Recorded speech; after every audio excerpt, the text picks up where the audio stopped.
Bom, item 6.12, eficiência isentrópica de turbinas, bocais, compressores e bombas. Tá? Então, a gente até tinha falado sobre eficiência em termos de primeira lei, né?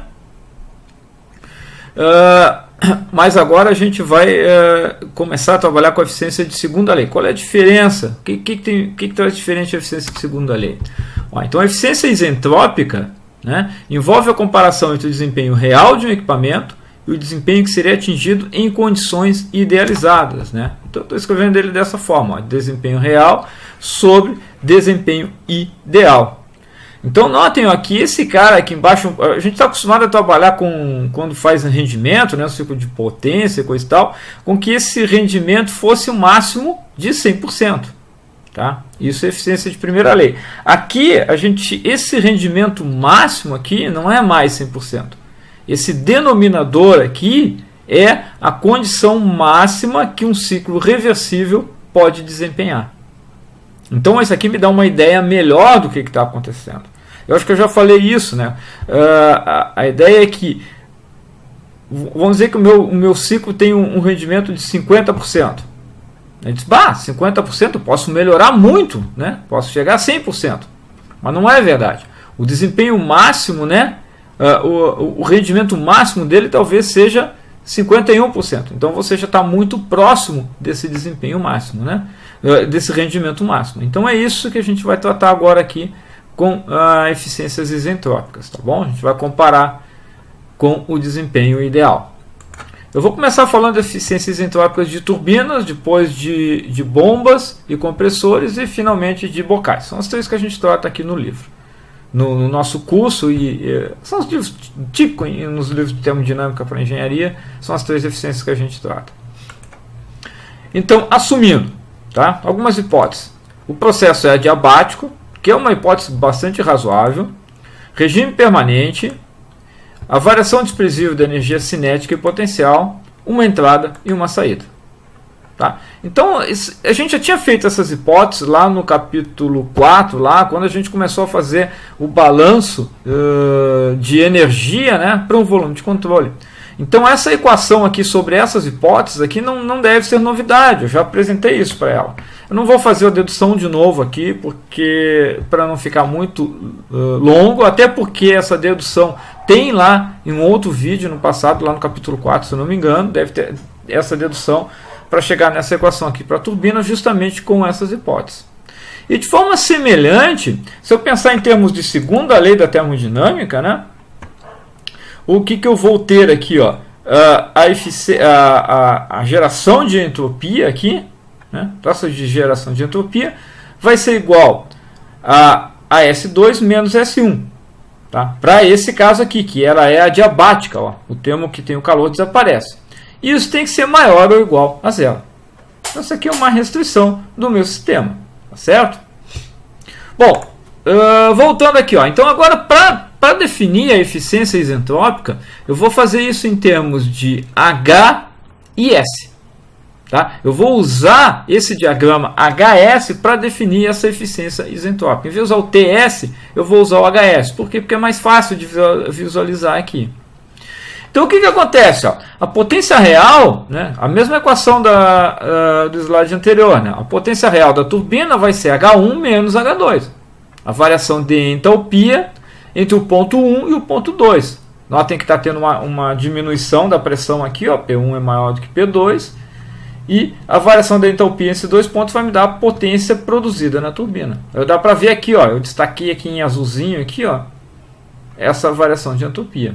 De entalpia, que é, na verdade, a potência desenvolvida da turbina. Né? Potência por unidade de massa que eu estou colocando. Tá? Bom, a segunda lei serve para nos dizer qual é o limite operacional. Tá?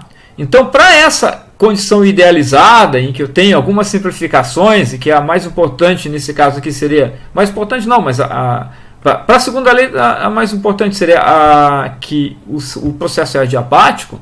O que acontece? Ó? A condição limite é quando S2 é igual a S1. Limite em que sentido? O S2 nunca pode ser menor do que o S1, porque daí essa conta aqui daria negativa. Então a minha condição limite vai ser aqui. Ó. Eu posso ter qualquer valor o ponto 2 pode estar posicionado a qualquer valor à direita dessa curva aqui. Mas em hipótese alguma, ó, essa aqui seria uma linha, uma condição isentrópica, ó, de 1 para 2. Ó. No caso aqui que ele está chamando de 2S. Né? O S para lembrar que é isentrópico. Eu não tenho como o ponto 2 estar à esquerda dessa linha, porque eu estaria desrespeitando a segunda lei da termodinâmica.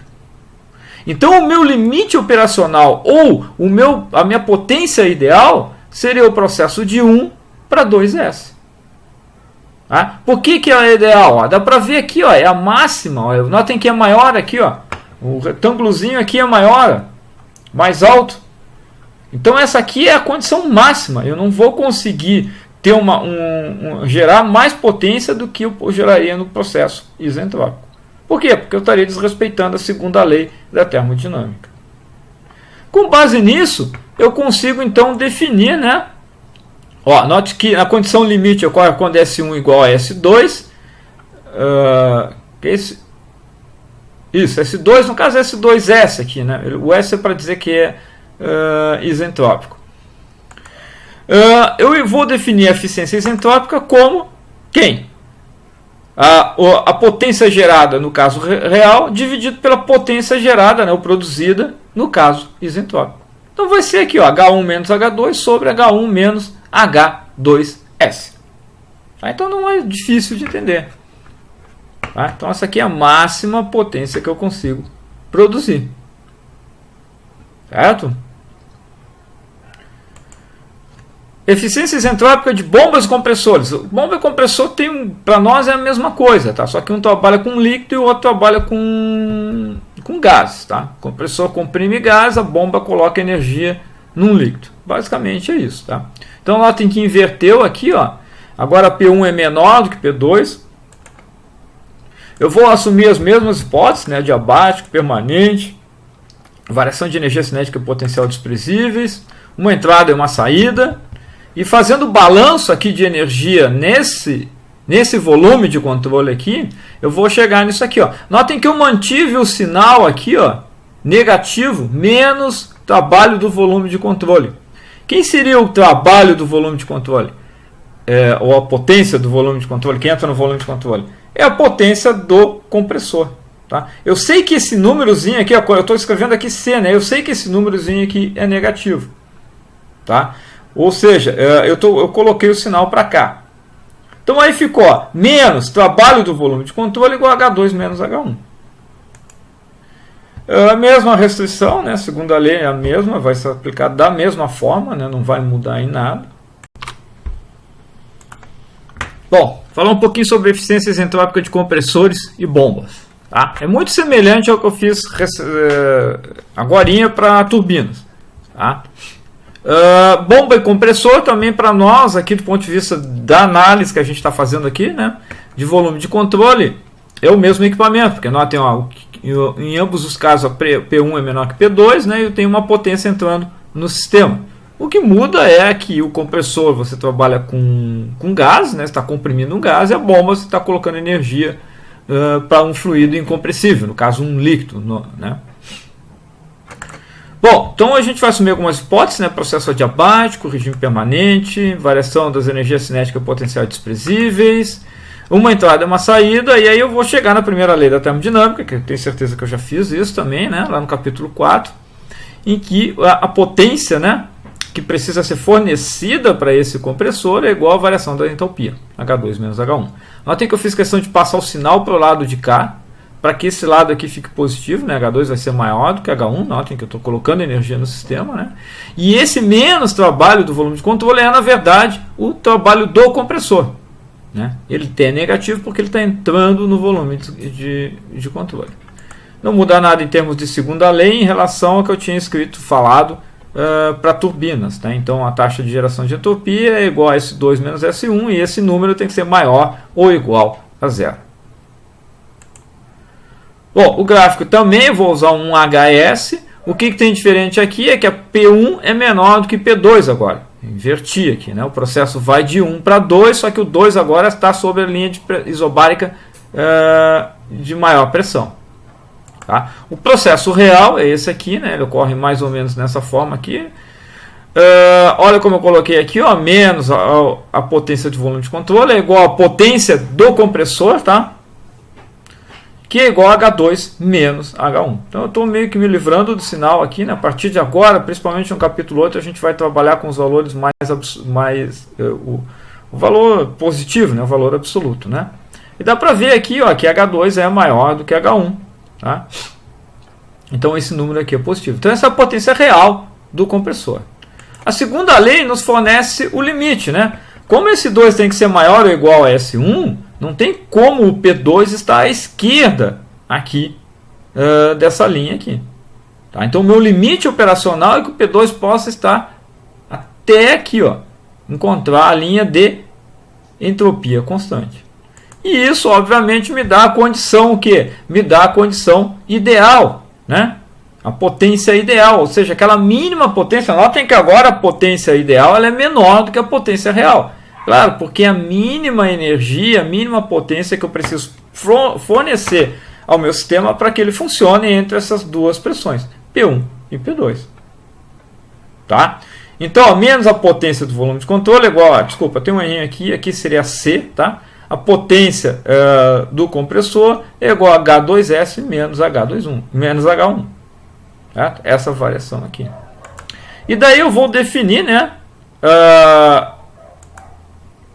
O mesmo slide, né? Eficiência isentrópica é definida como a eficiência isentrópica agora, o menor vai em cima, a eficiência isentrópica do compressor, que é o H2S menos H1, sobre a eficiência isentrópica do processo real. Ou sobre a potência isentrópica, né, do compressor sobre a potência real. Então H2S menos H1 sobre H2 menos H1. Então é o contrário aqui do que está nas turbinas. Tá? Obviamente esse número vai entre 0 e 1, ele nunca vai chegar a 1, ele vai ser sempre longe de 1, por conta dessa restrição aqui imposta pela segunda lei da termodinâmica. Então não é difícil entender isso aqui, com esse gráfico HS fica ainda mais fácil da gente fazer essa análise. Certo? Bom, 6.12.2, eficiência isentrópica de bocais. A análise é praticamente igual, muito parecida. Hipóteses: processo adiabático, regime permanente, variação da energia potencial, né? Só da potencial agora é desprezível, né? Eu não posso expressar a variação da energia cinética no bocal, não faz sentido. Justamente o que o bocal faz? O bocal acelera o fluido, né? Uma entrada e uma saída. É isso, uma entrada e uma saída. Tem uma outra, não, isso não é bem uma simplificação, né? Isso não é uma hipótese, né? É que realmente não tem trabalho. Aquele trabalho que aparece na equação da energia ali, né? O trabalho do volume de controle não existe ali. Tá? Então eu não tenho trabalho também. Então o que acontece? Daí a equação da energia, né, já trabalhada e com todas essas simplificações, o fato de não ter o trabalho, ela se resume a isso aqui, ó. H1 menos H2 mais 1 meio de V1 sobre V1 ao quadrado menos V2 ao quadrado é igual a zero. Tá? Então sobra o quê? Sobra um balanço de entalpia e um balanço aqui, né, uma variação, né, um balanço, não, uma variação de entalpia e uma variação de energia cinética. Tá?